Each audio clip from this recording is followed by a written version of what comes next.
Good morning. My name is Barbara Fuller, and as chair of the board, I welcome you to this January 17th, 2023 working session of the Washtenaw County Board of Road Commissioners.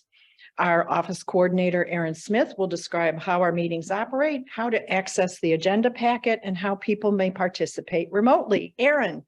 Thanks, Chair Fuller. There are multiple ways to make public comment during today's meeting, whether you're joining us in person or virtually.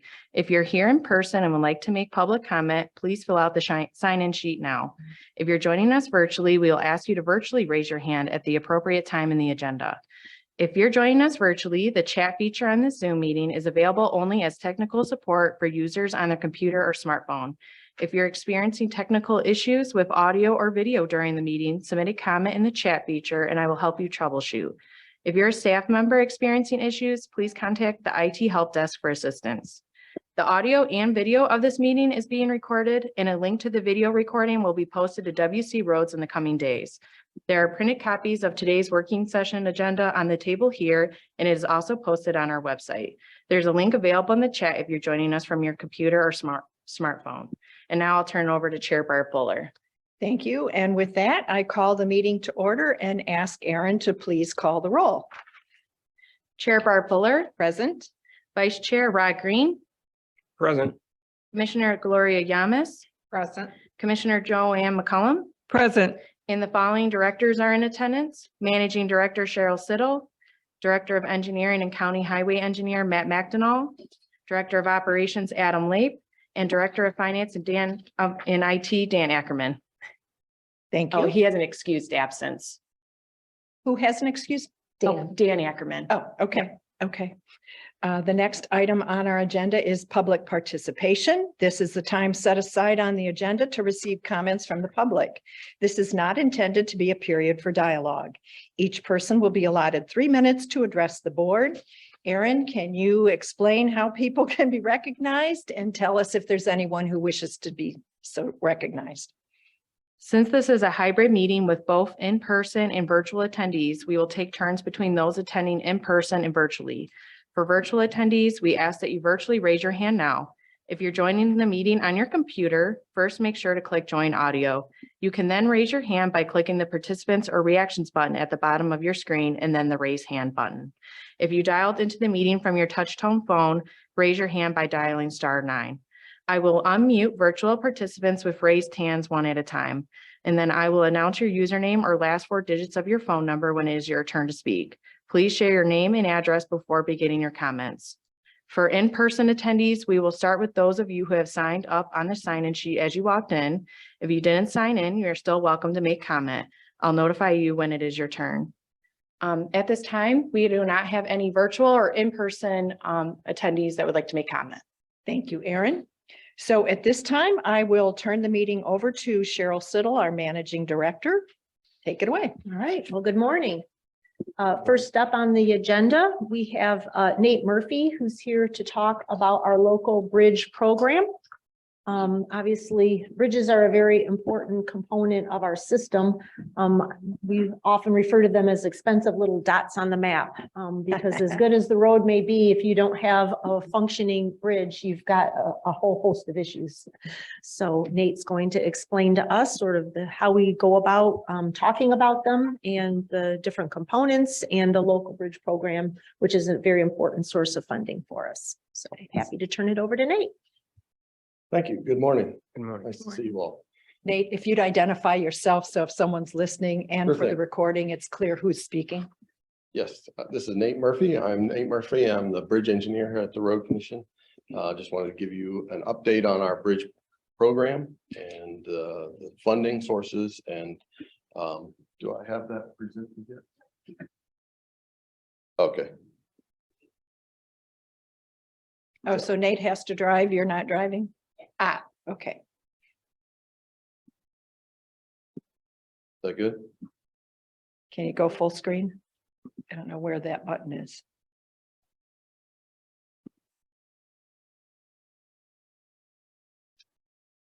Okay. Great. Thank you. So the agenda for me will be to overview the bridge inventory that we have. We're going to talk about some bridge terms, just good things to know about, how to label different parts. So if I'm talking about something, you know what they are. Bridge condition summary. We'll talk about the MDOT bridge funding and the criteria for that application process, and then some upcoming projects that we'll be working on. We have 126 bridges in the county. This number changes slightly here and there as we add different ones, and sometimes a culvert will be replaced with a longer span. So that number can fluctuate, but currently we have 126 bridges, and that's defined as any span that is over 20 feet in length. So that's the total span. So if you have multiple spans, for instance, the one that's there up on the picture there, that's the Maple Foster Bridge. Technically, it's a 3-span bridge. You wouldn't know that looking at it necessarily, but each end of it has a little tail span. It's considered a 3-span bridge. And the length would be from the one outside end to the other outside end. So in the county, we have 126 compared to, you know, we have over 2,400 culverts in our county. So anything that would be less than 20 feet would be considered a culvert per the definition. And this is a map of all of the bridges in our county. You can basically outline where all the rivers are, looking at where all the dots are. So that's the 126 that we have. And as I said, we were going to talk about the different parts of the bridge, just so in case say something you're not familiar with. Starting from the top, we have the deck that you drive over. On either side, we'd have the parapet or the railing. That's usually concrete or steel. Just different materials. This type of bridge here is just to give us the terms. We're going to talk about the other types that we have in the county, but this is so we drive on the deck. At each end, we have the abutments. So you can see the abutment there is labeled. And then if it's more than one span, you'd have a pier at each joint there. And then underneath the pier, you would have a column and the footing and the piles that would support the pier. So those are kind of the general terms that we refer to. That I referred to the Maple Foster Bridge. The abutment would be the farthermost support on either side. And then technically, when you look at it on the stream there, you can see in the picture here, well, it's not very clear, but where this truss starts is actually on a pier technically. So little trivia for you. Ask a question. Sure, I'm sorry, Sure. question. Commissioner Green. What tends to be the weakest part of a bridge? You hear Well- about bridges collapsing. I know sometimes it's the abutment, but what tends to be the weakest part? That can depend on the design. For instance, if you think about our bridge here, this one is called a fracture critical bridge, which means if any one of those pieces break, then per the design, that bridge would be considered unstable and could fail. There is redundancy in that, but that's why it's considered a fracture critical bridge. It's a truss that, if you have beams, for instance, if you have a bridge like this one, where you'd have beams underneath, you have some redundancy. So redundancy allows you, if something fails, then it wouldn't all go in the drink, Right. but it would allow it to have some time for people to get off, or as it were. So, this one being a fracture critical is more susceptible to that kind of dangerous failure. And that's why we inspect this one more often. But so when you say which one is more, it just depends. You could have the foundations fail, and that might be, you might see it settle. So you might see a visual of it that would show that something is going wrong and give you some time. And so we build these redundancies into the system so that it's not necessarily one thing or the other that would cause it to have a catastrophic failure. That's what we want to avoid, obviously.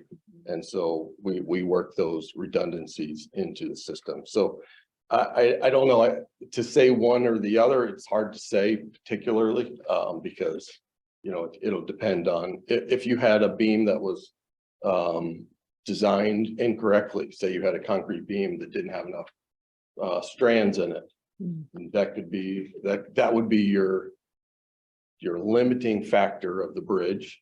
So when you load rate that bridge, that would be that beam that would be not have enough design strength in it would be your load rating member. So that would dictate how much load can go on the bridge. Does that answer your question? Sure. Matt? Matt McDonnell, Director of Engineering. I guess another picture, I think Nate put these pictures together and they look fabulous. You can kind of see the different variety of structures that we have, and every bridge is going to be unique in its design, its purpose, and also things that we have to be aware of. For instance, the Orange Truss Bridge, that's the East Delhi historic bridge. That's another one of our fracture critical. In this instance, the truss above supports the deck and the beams below. So if the truss were to fail, this is where you got a fracture critical.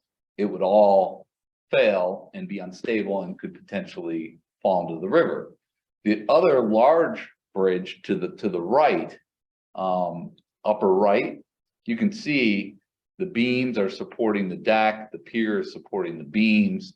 There's redundancy in this design, but there's also things you have to be aware of. That bridge itself is that the Dixboro? All right, this is trivia. I have to make sure I know my bridges. Yeah, which one is it? Yeah, exactly. The upper right is the Dixboro Bridge. Okay. This is another one. Actually, it's downstream from a dam.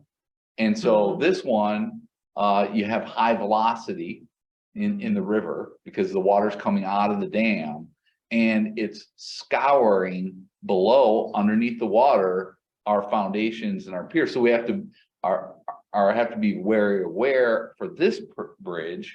You know, we have to actually have divers go into the river and investigate and look at our foundations. Yeah. So that's another one where you don't think about it, but that's a critical component to our inspection program. So every bridge is a little unique, and every bridge design, that's why Nate's our expert, has some variability. The lower right-hand picture is actually, I believe, precast box culvert. That was Saline Island, it's three-sided arch. Three-sided arch. So there you go.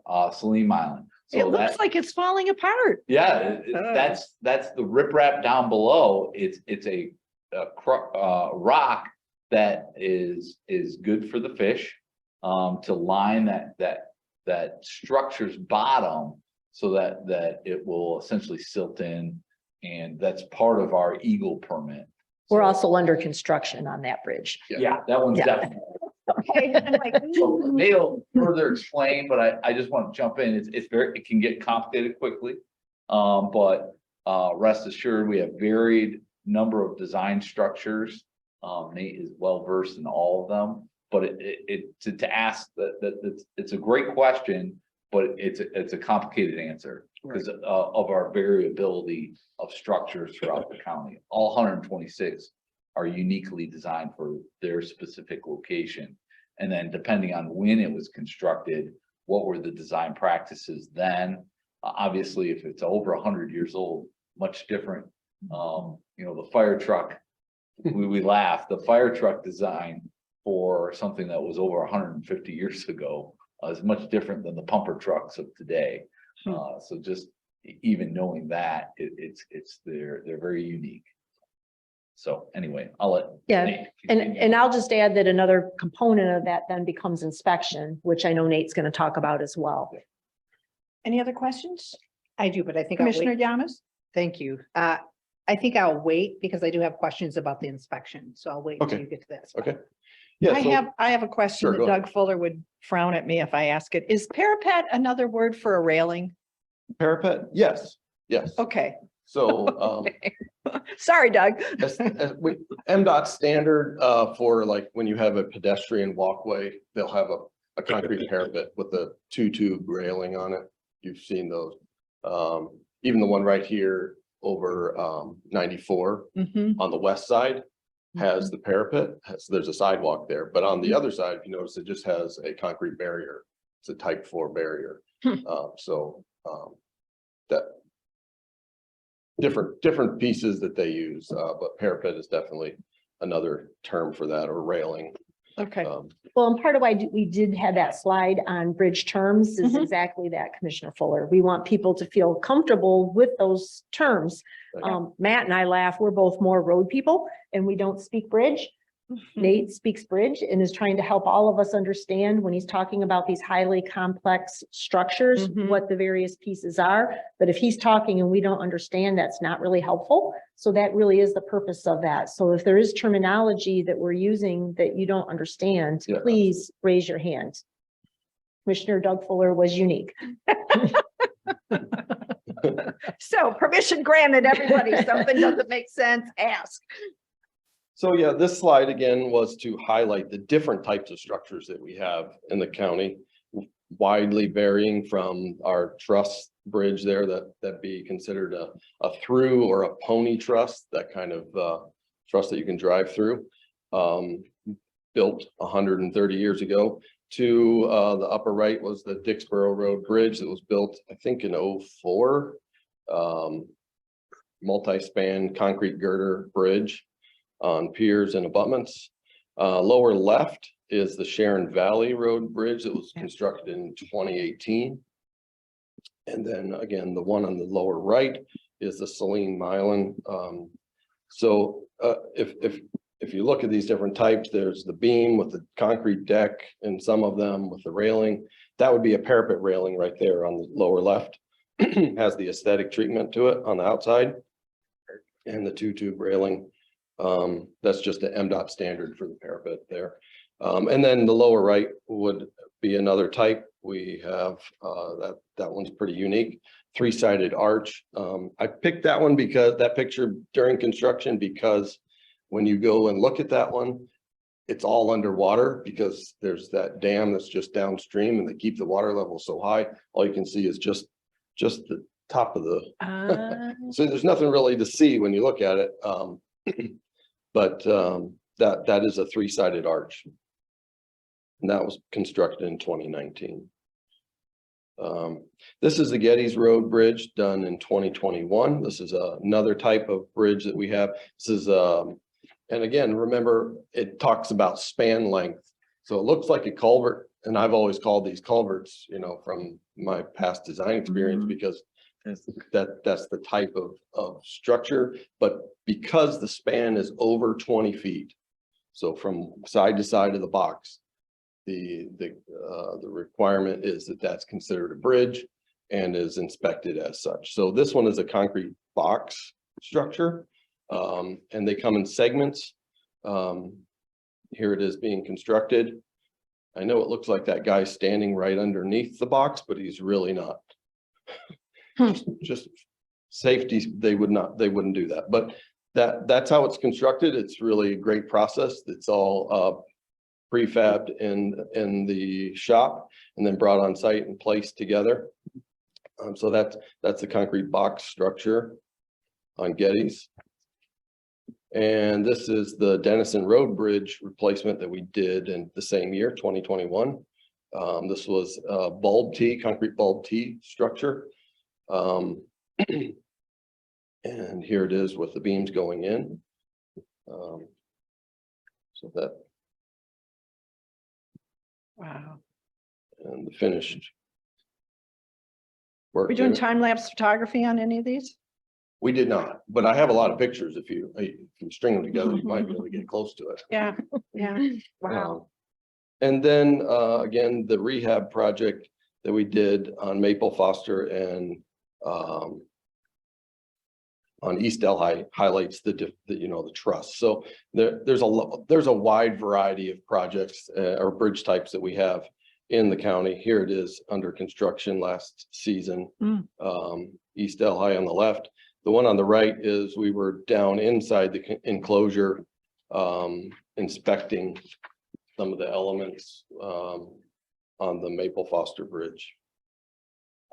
So those highlight the kind of bridges that we have. We also have, as part of our work, we do need to remove bridges that are beyond their life. And here's a couple. Klinger Road Bridge was removed in 2020 after it fell into the river. And What township was that? that's Lima. Lima. And then Bell Road Bridge, it was initially taken off of its abutments and set to the side of the river there in 1997. And in 2018, right after I came to the road commission, I was able to go out and see it disassembled. It was pretty cool. They disassembled it and shipped it and storing it currently. So to be used hopefully in Dexter, but for a pathway project. So this was the Bell Road. These are two bridges that have been removed in the recent history. Going beyond that, I'd have to go back and look in the bridge file to see what other ones, but you can see the need for making sure that the bridges that are closed, that we do remove them, as this one was used by bikers, and there's a picture with I think the biker was trying to go across it. And so it is a liability, and it's important that we remove the ones that need to be. And speaking of that, this one is the Liberty Road Bridge, looking underneath at the steel on the beams there, and the abutment beyond that is, the wall there that's cracked. That one, we're working on removing that one. So what are these?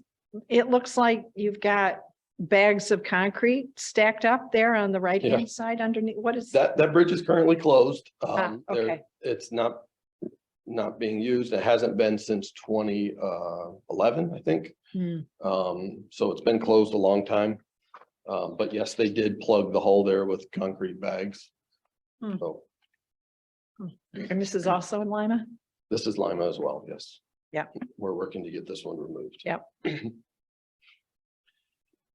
Talking about inspections, wanted to just give you a quick glance at how it started. It was actually in 1967 after the Silver Bridge over the Ohio River collapsed. So it hasn't been that long, but in 1967, after this collapse, they started requiring that all bridges, and that's where they define the bridge is 20 feet or more, be inspected biannually.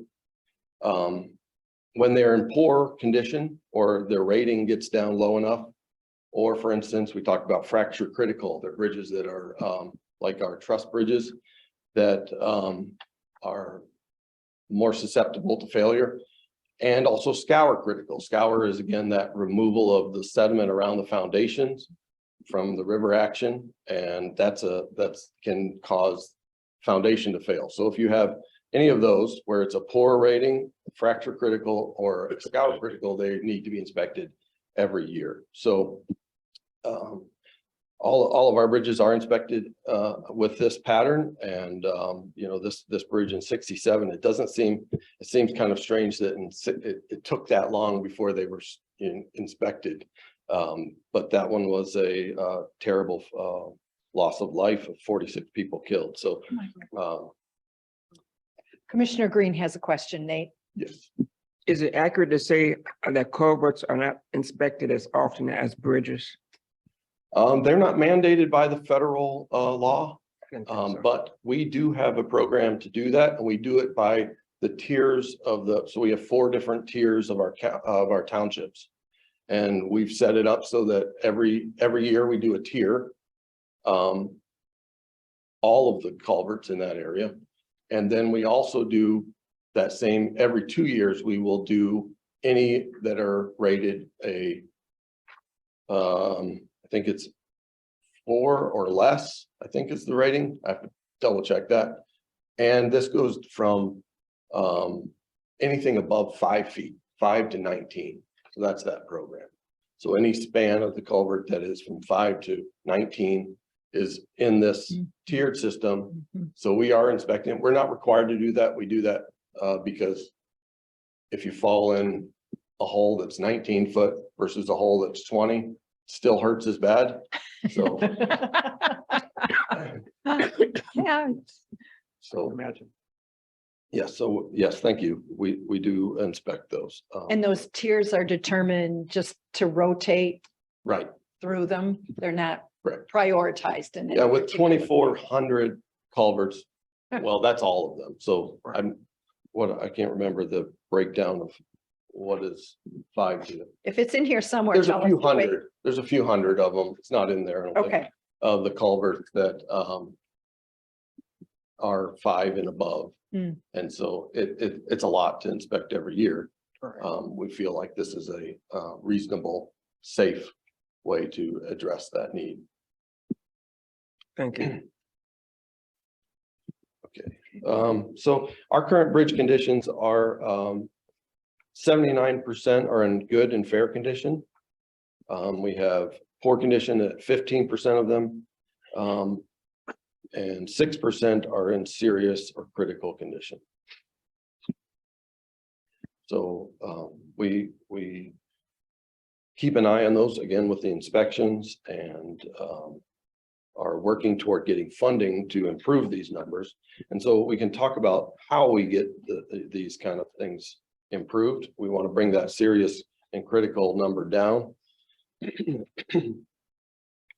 We get bridge funding from a large part from the MDOT local agency bridge program. These are federal dollars and excuse me, competitive grant program. So we go after that. And we're going to talk about how that those applications all go together. We use MTF and we also are using county road millage dollars for preventative maintenance work on the bridges. So those are the large categories of funding that we utilize for our bridge work. Nate, before we get too far into funding, I think Commissioner Yamas had a Oh, I'm question sorry. about I did. inspections. That's okay. I was waiting till you got to the bridge inspection process, but did we pass that? That was kind of like, Go ahead. Yep. I just gave a quick overview of what we do. Yeah. okay, so I wanted to know the schedule, but you did say it's biannually and then Biannually. it increases depending on the condition of the bridge. Yes. So as the rating of the structure goes down, so it gets to a certain point, I think it's a 4 out of 10. Those are inspected every year, along with anything that is got scour critical, that are fracture critical, and those are all done annually. Okay, so could you tell me what fracture critical is? What makes something fracture different? Sure. Yeah, so fracture critical just means that there's technically no redundancy built into the system. Okay, So for that truss, back in the day when they built those, they didn't, that particular type of truss does not have a redundancy in it, so that if one of those members was to fail, then it wouldn't have enough capacity to hold the load, and it would, if you drove over it, it would fail. okay. anything else? No, thank you. Commissioner Green? So what guides the decision as to when to build a fractured bridge versus another type of bridge? Well, we don't do fracture critical bridges anymore. Okay. We large part of bridges, if you look at the ones on MDOT's main trunk line, or most bridges that are newly constructed, they're of those types that I showed there. You have the beam, concrete beams or steel beams with a concrete deck, or we had the 3-sided arch or the box culvert, all those different types of bridge elements that they use now. That would not be considered a fracture critical. And you also mentioned the grading of the bridge. Who does the grading? As far as rating it, Yes. okay, so when they're inspected, the inspector will, we have a consultant that does our inspections for us. And they will go out to the site, they will review it, they'll look at the different elements and rate each element. And then if per their visual inspection, they see something that needs to be, say for instance, the steel beam has lost, there's a lot of rust on it and it's lost a lot of section in it, they will measure that section that's remaining. And then they'll run the calculation to see with that much loss, what can that beam support? And that determines what they call the load rating for the bridge. So it could be the beam, it could be the deck that could be an issue, and they could do a load rating based on failure of the deck or of the substructure. So for like the abutment or the pier, if they see some, like for instance, that Liberty Road Bridge crack that was filled with the bags, you could rate that abutment for what its load carrying capacity is. And then that would dictate what the overall bridge value would be on the load rating. So then that number is what you see as you approach a bridge. You see, you know, there's sometimes it'll have just a single number, so 10 tons, or it'll have 3 different numbers and it gives the different types of trucks. So if you had a single, like a box truck or a semi or gravel train type vehicle, it gives them what that maximum load that the bridge can handle. And they should not go over it. If it's over, if what they're driving is, they should know what they have in their vehicle and they're not allowed to go over it. And that's why they have those weigh stations that they check. Okay, thank you. And we had a bridge go into the drink in, was it Saline Township or where was the That was a culvert on Arcona Road. culvert? Right, which is part of what prompted us to start the culvert inspections that Nate was describing. Even though we're not required to inspect culverts the same way we're required to inspect bridges, it doesn't, at some level, it doesn't really matter the size of the structure. When it fails, it fails. And in that particular case, I don't remember the size, 12-ish feet. It simply collapsed when a combine went over it and the combine fell in. I mean, it was bad for a lot of different reasons, both to the user and from our purposes as well.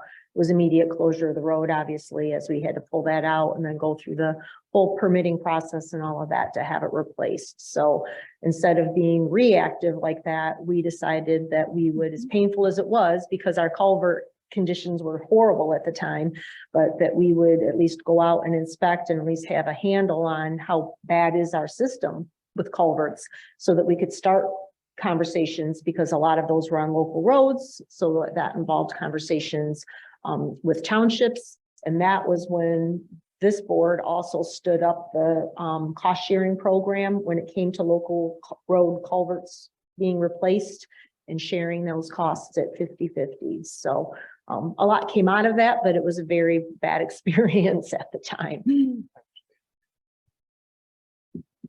Any other questions? I do have one question. Commissioner Yamas. Thank you. I see that we have one bridge removal. Are there any more? How many are there? Do you know? In Washington That's the only one that we have closed. So Okay. currently Liberty Road is the only bridge that is closed. And that one is the one we're working on getting removed Okay. here shortly. Thank you.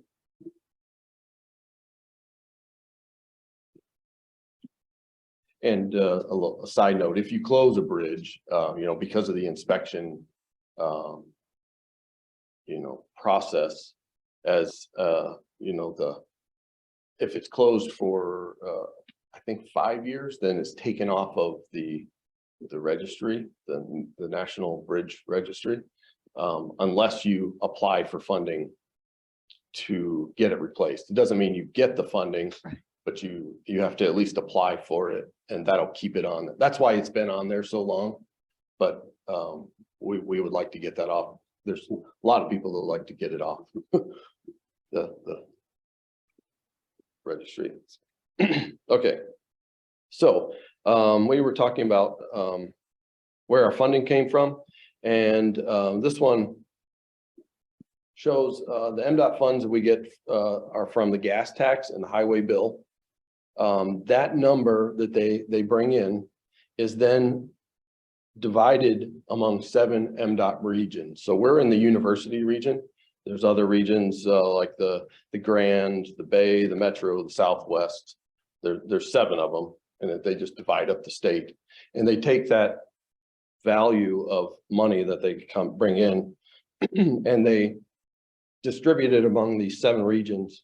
And that's done by the number of bridges. That gives 30% of their, so they tally the number of bridges in each region, and that's given a 30% weighting for allocation.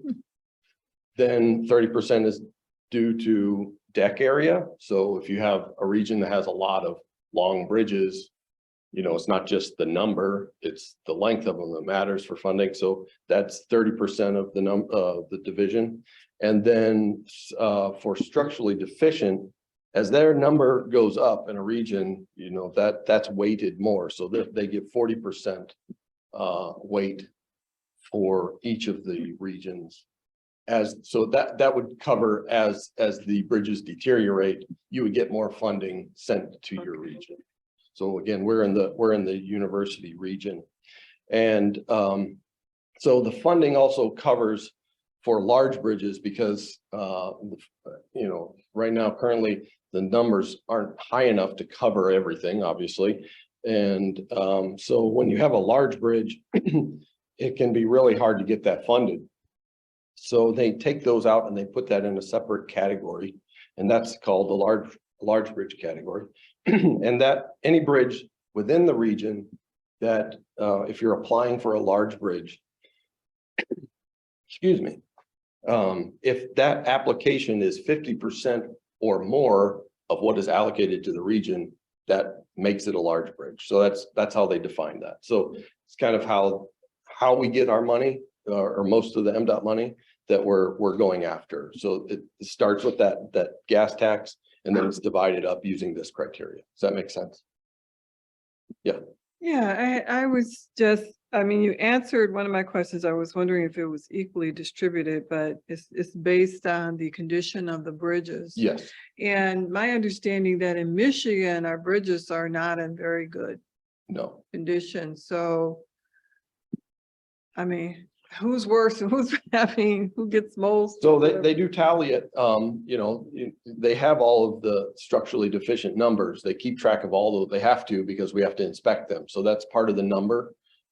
So as you get structurally deficient, you know, as the bridges quality go down, that number gives them more funding to that region. Okay. So again, we're in the university region. I think the way it's divided up, 2 years ago, we got 7 million for the local bridge program to divvy up. That would be all of the bridges or all of the counties in the university region. So there's several counties. I don't have that in front of me right now, but there's several counties that make up that university region. Yeah. I was just gonna say, it's worth noting, so every time we do a bridge inspection, the state created a asset management site called My Bridge. So any bridge in the state of Michigan, you can essentially log into the site and look at the inspection reports. So from an asset management standpoint, bridges are well advanced because they have to be, because they're important assets, they're critical to public safety. So the state of Michigan did a great job of setting up My Bridge, and I don't know how long that's been around. It's been around my entire career, it seems. I don't know. Yeah, It's been a while. It's been a long time. So any road agency that has bridges or municipality, they're required by law to essentially upload all their inspection reports. And then if you are delayed by any means in doing so, you'll get basically emails from the state of Michigan saying, if you don't get these inspection reports done, we're gonna cut off your MTF. So they're very serious. All of it? Yes. We get Oh, that's those, an incentive. yes, very big incentive. Oh. So when we take our inspection very seriously for public safety reasons, but also the state of Michigan is very serious in making sure local agencies perform their duties under the law. And if they don't, that's the hammer. I essentially. guess. And it's a pretty big hammer.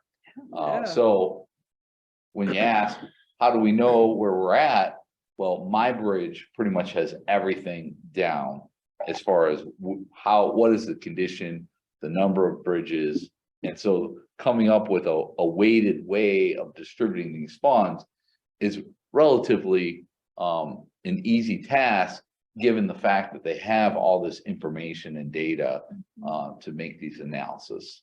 So it's a great system. It's a little overwhelming, but Nate is a very expert in navigating my bridge and all of our 126 bridges that get tracked in my bridge. So Yeah, we're Yeah. all going through the same process, whether you're a city, village, county, the state. If you have a bridge, as Nate has described, defined, we're all going through the same process and it's all going into my bridge. Yeah, it's a big database. It has all the inspections that they have. You can go back and look at 20 years of inspections if you want. They've required now to have all your existing plans on there. So they can go to any bridge, pull up the plans, like say there's a failure, they can say, oh, quickly, here's what we're looking at. This is what we need to fix. So it's all very much at your fingertips and it's very useful. and the inspection reports even include pictures, sometimes video. It's quite elaborate. So it's a great system. And then this funding source, Nate, is only for the local agency bridge program. Correct. Divided up. MDOT funds their bridges from a separate pot, so to speak, Correct. from MTF and state and federal funds as well. Yes. So yeah, exactly. This is under the local agency only. So, Commissioner McCollum, you have a question? yeah, so anyone can access the My Bridge Um, or you need? you have to have a login. Okay, I don't know if they would turn anyone down if you Right. asked. I think it's public information that's out there and Okay. certainly if you were to do the Freedom of Information Act request from MDOT, you can my get the gosh. information. thank you. Would it be possible, maybe after the break, for you to bring in all the paper that's involved? I don't know whether you still do paper. It's all that's involved electronic. in one of these plans. I remember Cheryl did that for me very early on in my tenure here. I was amazed at all the work that goes in to fixing a bridge. Do you want like an example set of plans? Is that interesting? I mean, Okay, sure. Huge. It was huge. No, I can give you, for instance, the Dennison Road Bridge. I can get you a copy. of that. That would be great. I mean, Yeah. I have never forgotten that. Commissioner Green. This is likely an obvious question. If there's a failure in the bridge and someone is injured, is the road commission a possible defendant? What liability do we have as a road commission? Commissioner Green is our attorney on the board. Just wondering. Well, at the end of the day, anyone can sue anyone on Right. any given day. So I don't think that means we automatically would not be sued, but it would depend on whether or not we were keeping the bridge in safe and reasonable condition and doing our due diligence with respect to inspections and all those other things. Ultimately, McChrysip would be defending us in this case, hopefully extricating us right away because we've done everything that we should have been doing under the circumstances and following the process. And if there was deterioration, as Nate described through inspections, that we were reducing postings and all of those things, hopefully all of that is going to protect us from any potential liability in the future. Yeah, the first thing someone would look for is, when was the last time you inspected that bridge? Right. And are you following the law as it regards to inspection and condition assessment? Okay. So, and as Cheryl mentioned, once a bridge does hit a point where it's a poor rating, we are posting these bridges. So on our truck operators map, not only on our website, the printed truck operators map, but then also in the field, we have signs with the restriction at the structure and well advance of the structure, so that there's that component too. If there was a failure, okay, was this a structure that was posted, and is there a weight restriction? Was that followed? Was there a load that went over that shouldn't have gone over, and therefore, there was the failure? So there's a lot of questions that would get asked immediately after something like that. But again, we have, obviously, Marissa would be highly involved in taking the lead on a lot of that, but we are doing our due diligence as part of our bridge inspection program and culvert program, and then also making sure that we're posting it properly, not only in the field, but also on our truck operators map. I think that's a component that we talk about quite a bit. And for the public and elected officials, it's very important to take note of, hey, there's a posting there. That means ultimately there's going to be a project at some point or a closure, because postings don't generally heal themselves. They get progressively worse and progressively less. Ultimately, you may start at 50 tons and you may stop at 10 tons and then ends up being closed. So we have a lot of those structures where you see that progression eventually. And what you're doing along those lines is going after funding, because we know we have an asset that needs to be worked on, either rehabilitated, or if it's past supported rehabilitation, reconstruction. So, with the exception that if, for instance, you have an old abutment that was designed for old loads, or even those truss bridges, they were designed for a vehicle that was in 1900. It's a lot different than what we're doing. So that's part of the reason why that one is load rated. Those two are load rated at 20 tons. It's because the original design was already well lower than what we designed for now. Does that make sense? So sometimes a posting can be just because of the original design, but largely it's, as Matt was saying, it's because it's deteriorating and it's only going to get worse. a great example of that is, and Nate's got this in upcoming projects, is Parker Road. It's not a bridge, but it's a culvert, and it's deteriorated to the point of even our consultant that does our bridge inspection and culvert inspection, they said, you've got to get after this, otherwise we're going to have to close it. So that's on the schedule for this year. And I think it's worth mentioning too, it's good to have an independent expert reviewing our bridges. Nate also does bridge inspection. He also does culvert inspection. He's very capable of doing so, but we do have that independent MDOT pre-qualified consultant looking at our system and doing those inspections. So, and we're required to follow up and make sure, you know, we put eyes on it as well. But by and large, Great Lakes Engineering is the firm that we have for a number of years had to do our inspections. So, question: who enforces the weight restrictions? If one observes something going over a weight restricted bridge? so that's Okay. us. Okay, In our permits area, we have waymasters. Yeah. So this board will duly authorize individuals that have been trained in commercial vehicle enforcement. So we have two waymasters currently that well, actually we have three duly authorized people on staff.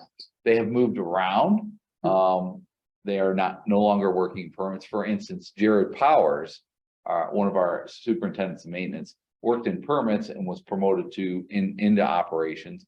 He's actually a weighmaster still. He has those skills, but we are training an individual in permits right now. And we're going to be coming before the board at some point to ask for that authorization to essentially deputize these folks as commercial vehicle enforcement. So to answer your question, we do it internally. We also work with the sheriff's office and Michigan State Police. Michigan State Police really focuses on MDOT system. So we rely on our staff and the sheriff to assist in commercial vehicle enforcement on our local roads. Thank you. You bet. Okay. So. Did you think we'd have this many questions, Nate? No, absolutely fine. We like talking about bridges. Okay. So again, this is concerning specifically the local agency program at MDOT. So this is one of our funding sources, the primary one, I would say.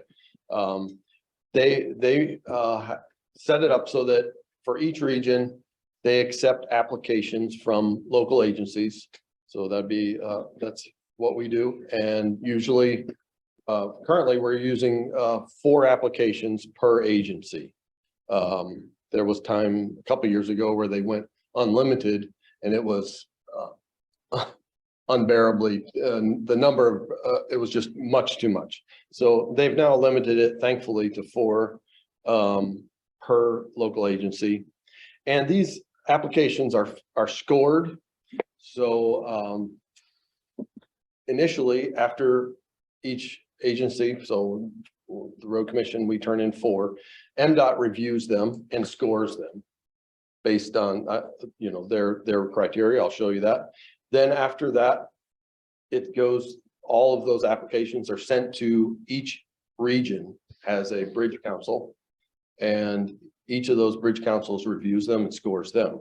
And each bridge council is made up of 4, I think it's, everyone has 4. Currently, we're down at 3 right now in university because someone stepped out. But typically you have 4 members to a bridge council and they review it. So initially the MDOT, then the regional bridge councils score them. And then the highest scores of, after we aggregate these 2 numbers together, are the ones that would be from the funding that's provided. We talked about how that comes down and how it's allocated per region. That funding, the regional bridge council divides the highest scoring applications into those, that value, and that's what you can fund for each year. It's kind of a complicated system to talk through. So if you have questions, let me know.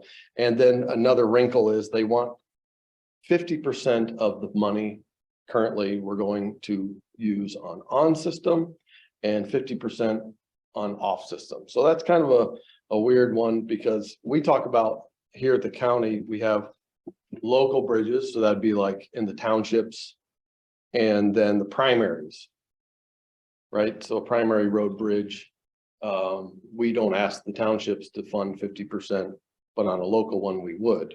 So that's largely primary and local. And on system and off system is very similar to that. It's not exactly the same. They have a system for, you know, determining what type of road it's on. And so for a rural minor collector, so that's one of the categories that would be considered an off system. Largely, just for simplicity's sake, it's the same as our primary and our local. There are places where it doesn't match up, but it's close. They're using the federal aid functional class system is what they're using to determine on system and off system. And as Nate said, for the most part, it's similar to our primary and local system, but every now and then there's a little nuance there where one goes one way or the other. But for the most part, it's similar to primary and local. Yes. So, and for many years, the local or off system was getting not as much money. So now they're trying to bring up, because the off system bridges were just getting that bad. They want to mandate that half the money goes to off system or local, and half to primary. So that kind of brings how our funding comes through. Gloria, did you have a question or am I seeing things? No, I did, but he was, as he started to explain it, it answered my question. I Okay. was confused by the on system, off system. Okay, The other term that confuses everything, good, this whole please. discussion is local. Yes. So Yeah. the local, in MDOT's eyes, we are locals. Oh, yeah. we who? We being road commissions are locals. They call us local agencies Oh, because that's our local county, right? So compared to the state, we are local. But then we, under Act 51, define roads as primary and then local. yeah. So when we have the title of the slide being MDOT Local Agency Bridge Program, it's not talking about funding bridges on local roads defined by Act 51. It's talking about local bridges for county road agencies and cities. And then the on system, off system is primary, off system is local roads, essentially. So the term local is very, everyone uses it and it means different things. Right. So it's very confusing. So I just add to that confusion. Thanks, I did Matt. want to try and clarify, because to me, it trying to explain it is difficult. It really is. So Did you? have- Nate's doing a great job. And I also will say, probably won't tell you this, but I'm going to tell you this. All right. He's on our region bridge council. Oh, I was gonna- Because he Oh, is an expert. great. Mhm. He is a technical expert and they saw him as such. And so he applied to be on the region bridge council and it's good to have him. Yeah. I have a question. Commissioner McCollum. Would that not be a conflict of interest, you being on the? Because Well, that's the way they set it up. I don't know. I could see what you're saying. Maybe it would be better to, pass your papers to the right, and all the, but that's the way they have it set up. So. And it's a very prescribed system. I mean, it's very Okay, so you prescribed. go So by that, there's so little area for subjectivity good. that, to Nate's point, I don't view that as a conflict of interest. He'll show you the scoring criteria and it's pretty laid out there. There's not a lot of room to say, I'd like to vote for my bridge. There's not a lot of room for that. I wouldn't complain about that, Yeah, but well, we wouldn't either. But just help us understand the process. The better we can understand the process, as Nate's going to get into that. Obviously, the greater likelihood of success as we're putting our own grant applications together. right. Okay, so for these applications, there's basically three categories that we want to talk about. So largely, it's easy to understand the bridge replacement. That's like this picture here. This is Denison Road. We were pouring the deck on this one, I think. And so that one was a complete replacement. The other categories would be rehabilitation. So that would be, for instance, taking the deck and maybe a beam off. And replacing those. So you would take the deck and the railing and maybe a beam or two off, similar to what's planned. I'll show you at the Dexter Chelsea Road Bridge. But that would be considered a rehabilitation, and a preventative maintenance would be doing repairs. So you'd have concrete repairs. You might fix a sidewalk like we did at Bridge Road last year. At Mass Road, we did a rehabilitation in 21 as well, where we did concrete repairs. We put an epoxy coating on the deck to seal it. So that would be considered a preventative maintenance. So when we put in our applications, these are the three categories that we look at. And these are scored, as I said earlier, MDOT scores them initially. And 60% of the score comes from MDOT. So it's weighted Wow. toward their review Yeah. over the Regional Bridge Council. And they rate them on load, capacity, and condition, points, safety, traffic. So the number of vehicles that are driving over it, financial points. And then they get a preliminary total that makes up their MDOT rating. And that then once that's completed, they send all of the applications to the regional bridge councils with their scoring, so we can see what their scores are. But that's all sent to the Regional Bridge Council, and the bridge, again, the Regional Bridge Council is 4 people, and they rate them on these different categories. So structural adequacy, basically the adequacy of the structure, bridge and approach features. So if there's issues with the approaches or different features of the bridge itself, detour. So how long the detour is for that bridge. So if that bridge was to go out, there might be a 20-mile detour. That heavily weighs in, you know, for how useful this bridge is. So then you get a certain number of points for each one of these. Functional adequacy, economic importance. So if it's near hospitals or schools, you get you can score, give more to that. And then you get a discretionary project value for each of the bridge. But these numbers here are all divided because there's 4 of us, 4 people on the council. And so we only, for instance, the first one is 8 points max. So we can, at most, each individual can give 2. Oh. So it's divided down per person on the council. So, and then those are all aggregated together and you get a total there. That number, 40 max, and the MDOT number are added together. And that's the final value that is used to sort them from the highest to the lowest. The highest you skim off, you know, we talked about the different categories. You skim off a couple bridge replacements, then you take the highest rehabs and the highest PM packages, preventive maintenance. Yes, sir. Commissioner Green. What type of things might be in the discretionary project value?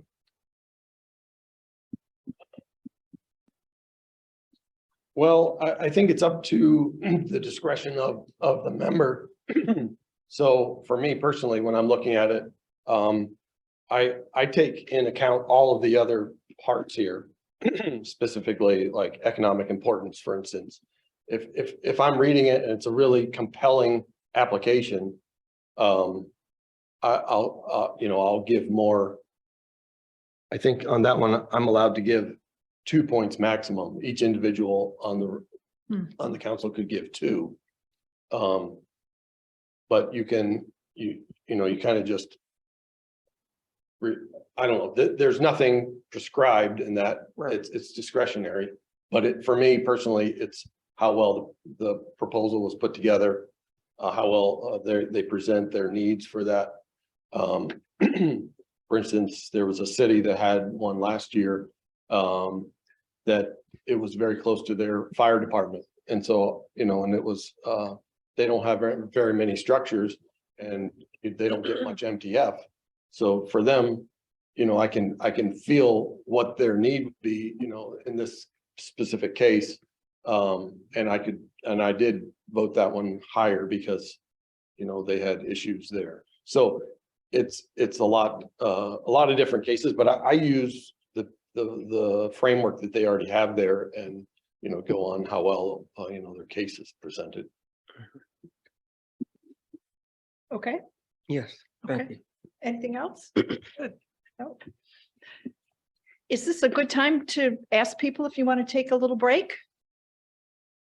10 o'clock, we had a scheduled break. I'm going to suggest that we take 5 minutes, take a break, stretch our legs, make any other stops you need to do between now and noon. Is that okay with you, Nate? Do you That's have fine. time? Absolutely. Okay.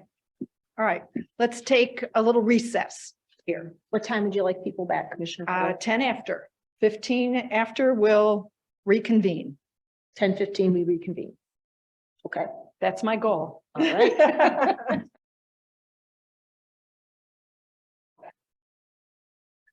Ms. Cheryl, you ready to? Okay, we can keep going. Thank you. So we were just talking about how all of these points on the review of the applications work between the MDOT review and the Bridge Council, Regional Bridge Council review. And then take those totals and we allocate the number, the value of funding that we have available is used to allocate to these different categories. So you could have a certain number of bridge replacements, rehabs, and then preventative maintenance projects. Some recent projects that we have been successful to win. And some of them were before I was here at the Road Commission, but in 2019, we had the Sharon Valley Road Bridge. That was a $1.86 million award. And on the right there is the percentage that the Road Commission is to participate with. So they award it, and then the Road Commission's participation can vary. Mostly it is at 5%. That's the minimum that they require. We'd have, most of them are 5%. Lately, we had bumped that number up to help make it. So that might be another discretionary item that I would review based on what the agency would also, their participation. So at 20%, you know, that makes that total go farther. We can, you know, as the amount that's allocated to the local agencies is not enough to cover all the bridges. We have to divide it up. So the more participation that we get from the actual local agencies, the farther that, you know, the number of bridges that we can do goes up. So let's see. Sharon Valley was a 1.86, and all but the last one was 5% participation. Austin and McCollum, those were preventive maintenance. That was $470,000. Saline Milan was an $885,000 funding award. Miller Road, you might remember, that was another concrete box similar to the one we showed earlier. That was $1 million. Dennison Road allocated $1.52 million. Though, and remember, these are not actual construction costs. That's another whole layer, but these are just the awarded values. So when you put together an application, each person putting it together makes an engineer's estimate, and that's what is used to estimate how much needs to go for that bridge replacement or preventive maintenance. So that's what would be awarded. As we get through construction, largely we're around those estimates. We use an MDOT spreadsheet that has good values for the square foot costs. So it's very close. They do a pretty good job, and that's largely because they have baked into their number years and years of what it actually costs to do this work. But so these are funding awards. It's not actual construction costs, just to be clear. Dennison Road, 1.52 million. Getty's Road was that box bridge, 932,000. Bridge Road and Mass were both PMs. Those were done in 21 as well. Bridge was 215,000 and Mass was 184,000. And that's up to the point that we've completed. Stony Creek Bridge, we got funding for that one in 2024 for 1.24 million. And then last year's applications, we have the Sharon Valley Road Bridge. This one is actually an off-system bridge. And we had a 20% participation that was funded at 1.95 million. Question, Nate? Yes. What if construction costs far exceed the engineer's estimate? Does this award float then based on new information? It can. Largely, it's not that much. So what they do is before, if we go back a few steps to where they're dividing the money up per region, they get that number, they skim off what was the overages before they send it to be allocated for the next year. So they adjust that number before they send it to the university region or whoever region. Does that make sense? So they have to balance their books basically. So to do that, the number, the construction cost that's actually overages, Mhm. that number is then reduced in that total that's sent to the regions. Does that make sense? I'm So struggling. in other words, Sorry. Yeah, I have. a Go ahead, question, Gloria. because you're saying they skim off the overage, but they subtract. They reduce the pot. Yeah, the pot right, is- they reduce the pie, but it seems to me, and probably a good example is COVID, right? We estimated stuff and it like kind of doubled, and they would have already skimmed off. And I think, in my thought, I was kind of thinking like Commissioner Fuller. that Fuller, that if they skimmed off, the difference would be even bigger.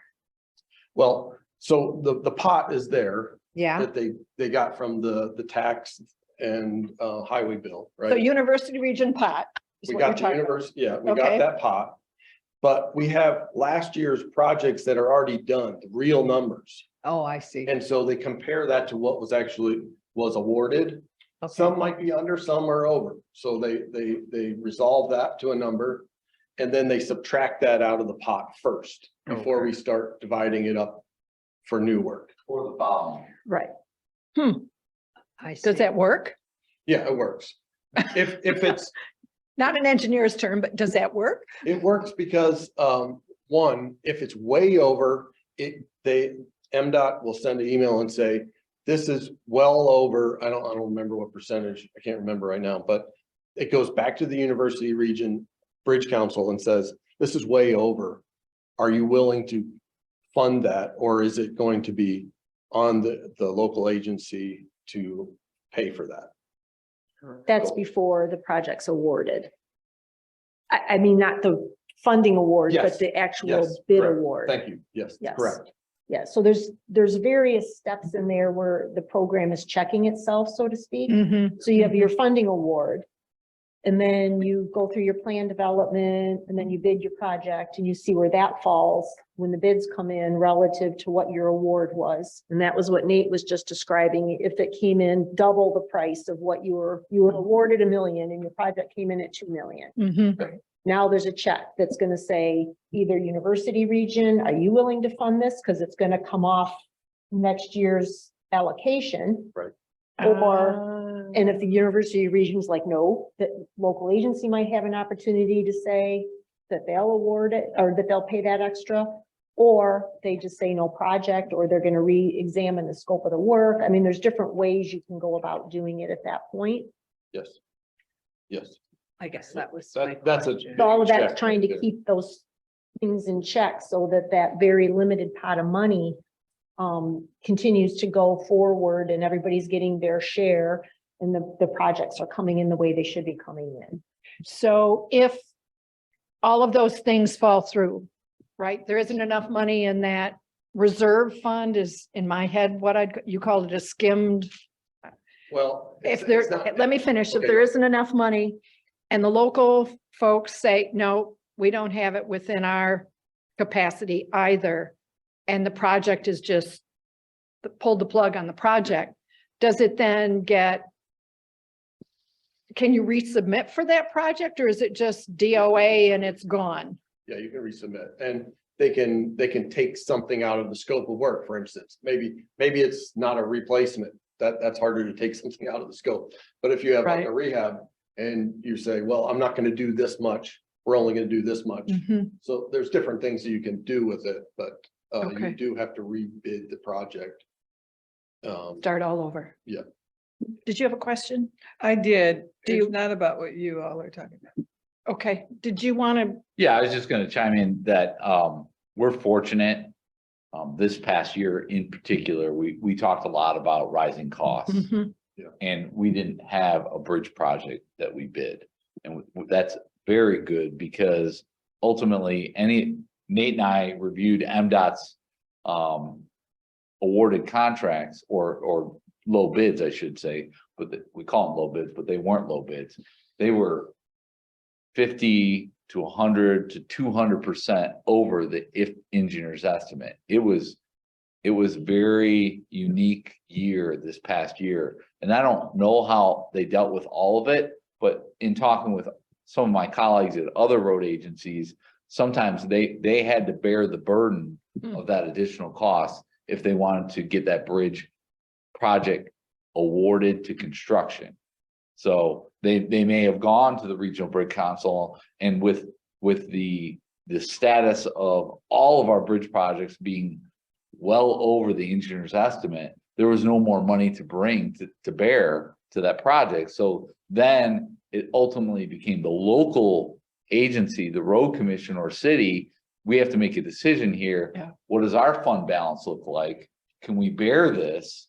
Is this an important enough project? Because bridge projects, you do 3 years of planning Right. to get all the permitting, to line it up. It's a major impact as far as a closure. So you've done all the work for that detour. So it is important to do that check-in. And sometimes most times the answer to the local agencies, no, we're not turning back. We're going to fund this project. We're going to find a way. And that's why it's important for us to have a good, healthy fund balance for something like this. So in terms of what we as board members, our involvement would have been, at one point, we'd approve the application, right?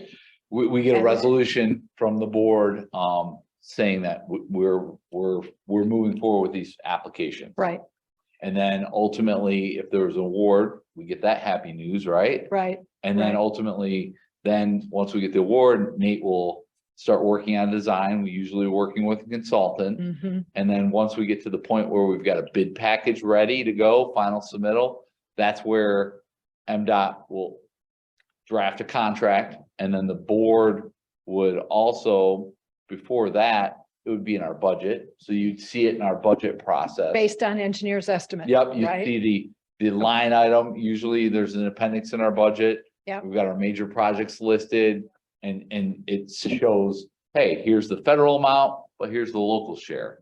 And we anticipate, in this case, most times it's 5, maybe up to 20% locally funded. Mhm. And then there's all the engineering costs as well that goes along with that. So that's all in our budget and you see that. And then ultimately it would come in as an MDOT contract. So there's those agreements between MDOT Right. and this road agency for that specific project.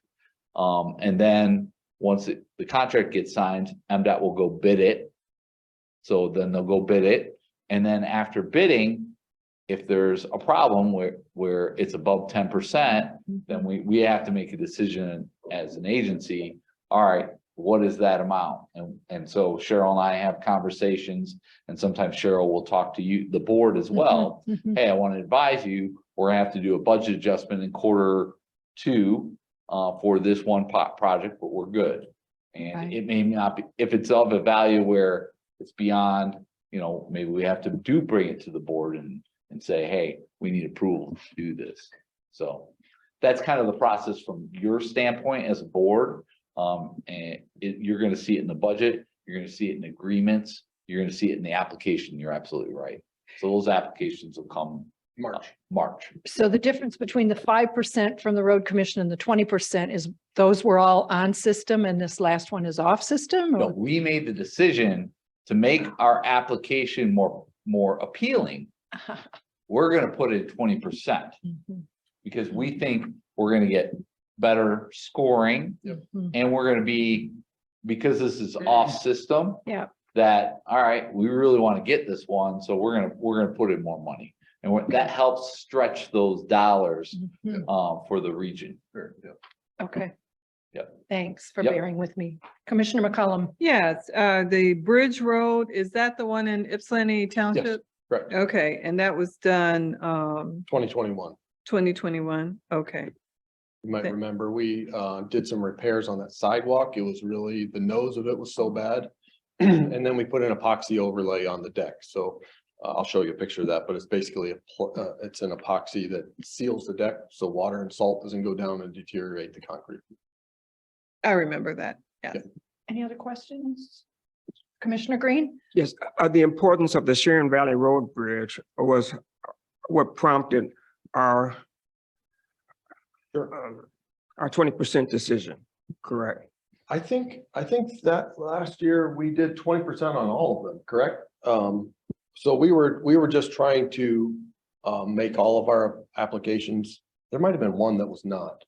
Yeah, It might have been 5%. If you look at the first slide, one of the first slides Nate presented was our condition of our bridges. Over 70% are in good or fair condition. That's really, really good. Right. We're in a very good place, and it's because we were recipients of a lot of bridge funding, as you can kind of see. And if Nate were to prepare a list prior to 2019, it'd be a pretty big list, robust. So in order for us, our applications, because there are other needs in the region to make more palatable, and this was a discussion between myself, Nate, Aaron Burkholz, and Cheryl to say, all right, we think for all of our bridge applications, we should be putting in 20% so that we can get the scoring up a bit. Because from a road agency, our local, we're in a very good position to be in a good rating system. Doesn't mean that we don't have needs. We have lots still needs out there in the millions. But that was a conscious decision that we made for all of our bridge applications. And I see that also going forward. I see that doing that next year as well.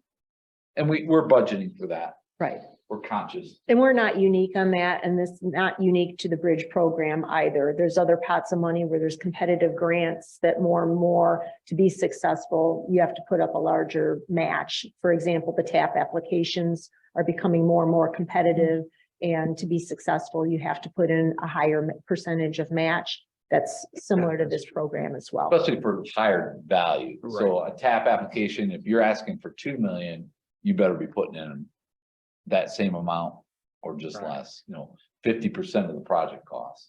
Right. So the 5% here represents the minimum Right. that you can do. Okay. Exactly. Part of why I had asked Nate to put this slide in here was, Nate, what was the overall program for the university region For, each year? okay, going back 2 years, I remember it was 7 million, and then last year we had 14 million. Okay. But so 2 years ago, we had 7 million, but the ask, basically the total for the university region on all the applications was near 70 million.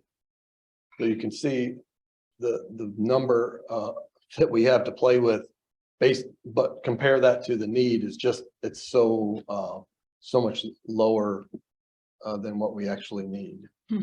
And when these bridges are coming in close to $2 million for a full replacement, Yeah, I did a quick yeah, in the it- million and I'm like, that's all that's there. right. So I just wanted you to understand how expensive these projects are and how, frankly, how small that pot is, even if it's 14 million, that feels like a lot of money. If it's almost 2 million, that's 7 bridges. Now, I know it's not all for replacement. There's a lot more to it, but just think about it. If you think about it in those terms, that's part of why we're trying to remain as competitive as possible. As Matt said, there's a lot of needs that are out there. And while we're in relatively good shape, we want to stay in good shape. And we also have millions and millions of dollars of our own needs as well. So so the 14 million is for the university, Yes, that was what we Okay. we used. or and we were- who's in the university besides Washtenaw County?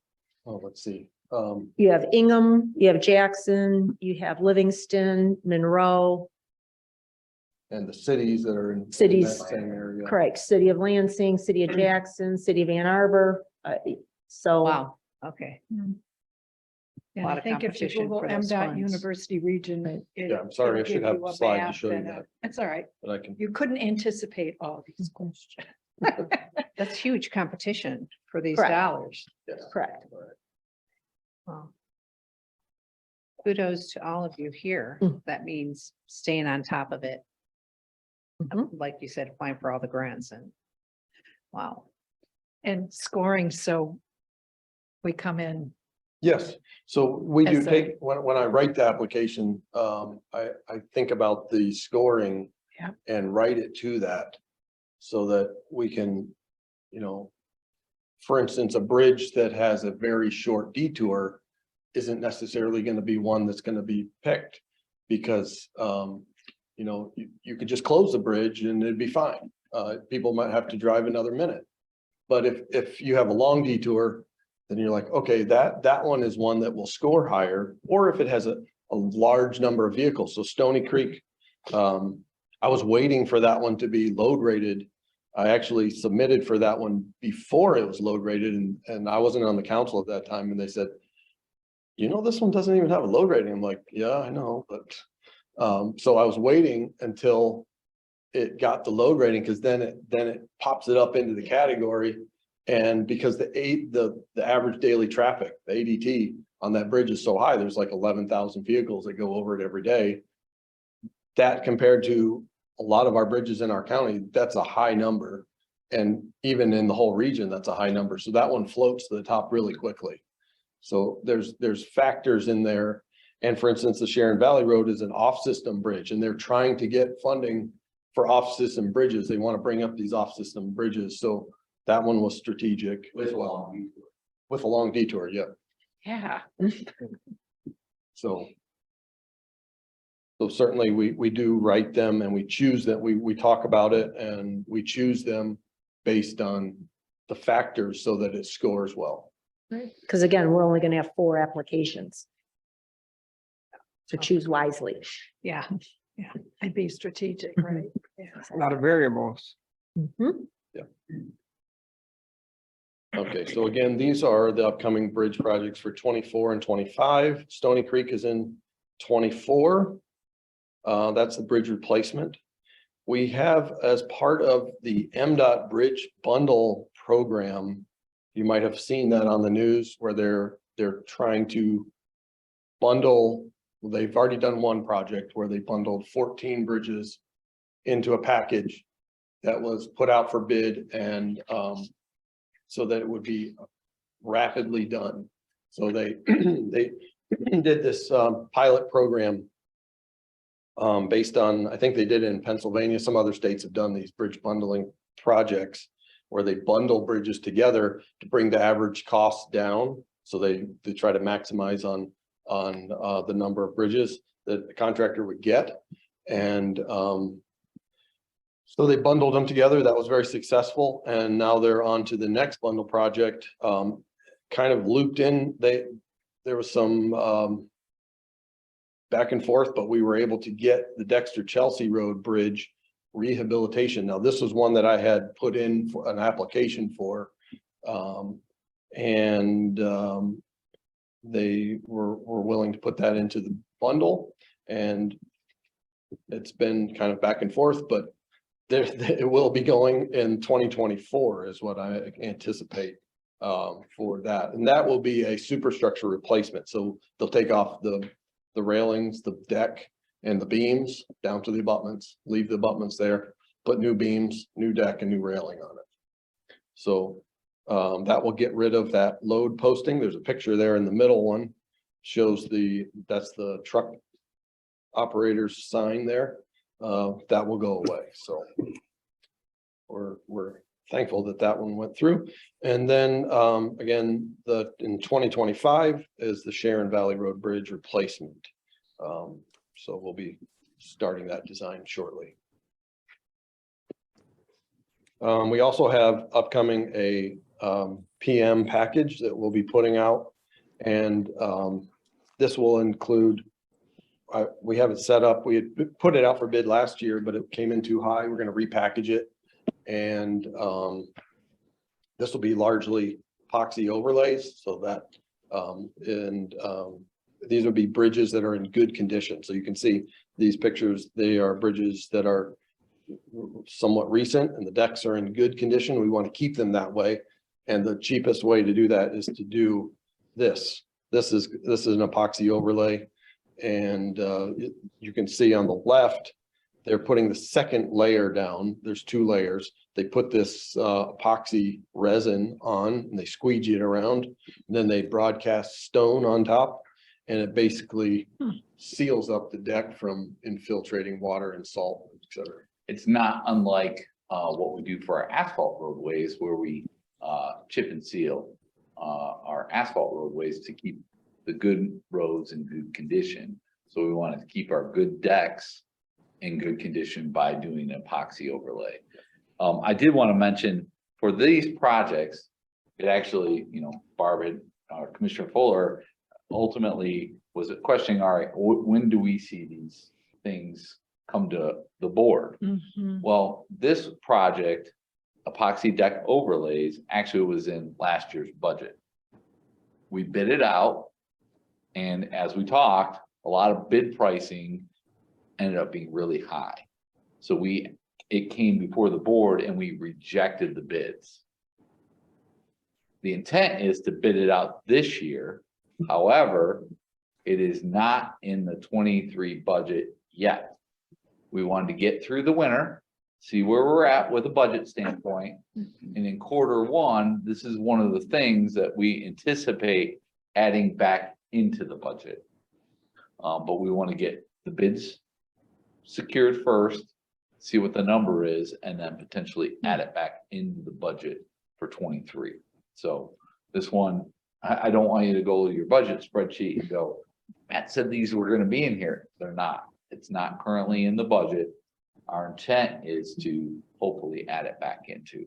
So we are moving forward with preparing something for advertisement so that we can understand where we're at from a cost standpoint. And this project, it could be anywhere between $750,000 to $1 million, roughly.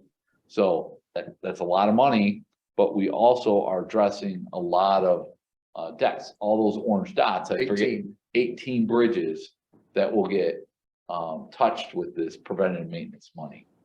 It's a big ask, but from a bridge standpoint, you can see if we just build them and forget them, that's not a good thing because the replacement cost is so high. We want to extend the service life of these bridges. So, sorry. Great. Yes, sir. Commissioner Green. Yes, does the epoxy overlay extend the life of the bridge? Yes, yes. So what goes worse or goes bad on the bridge faster is when you have a crack and the water gets down inside. I showed you those plans earlier. The reinforcement down in there, that is epoxy coated rebar, that green stuff that you showed us, there was a picture of. Correct. It's all in the hope to keep water and salt from getting to the steel. Okay. Because as the steel rusts, it expands greatly and blows up the concrete, right? So that's what will deteriorate your deck the quickest. So when you put that sealant on there, it really helps extend that life. I don't, it's hard to put a number on it, but I'd say at least 10 years Really? for that. Okay. This chip seal for bridges. Basically, but it's the epoxy is, glorified. Yeah. It's specific to what concrete needs because concrete's rigid, asphalt's not so rigid. So what they put on the asphalt would allow it to move some more. It's kind of, it's flexible. This is not as flexible Oh, because concrete's interesting. not flexible. Yeah. And just, it seals it up. It's like if anyone's done an epoxy on your garage floor, you're just trying to preserve your garage floor. Right. And that's what we're trying to do to the bridge deck. So with that, if you have any other questions, that's all I had. No, That's it. We covered a lot of ground. It was a lot. I appreciate this. Thank you. Sure. Thank you so And- much, Nate. Come ask me if you have other questions or Okay. any of us, we can clarify that it is, took me a while to get all of that straight. So, Yeah, it's a lot of information to distill down into all these slides. This is great.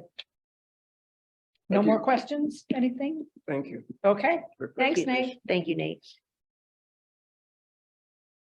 Ms. Cheryl. All right, well, next up on our agenda, we have fun facts, winter maintenance. Adam Lape, our Director of Engineering.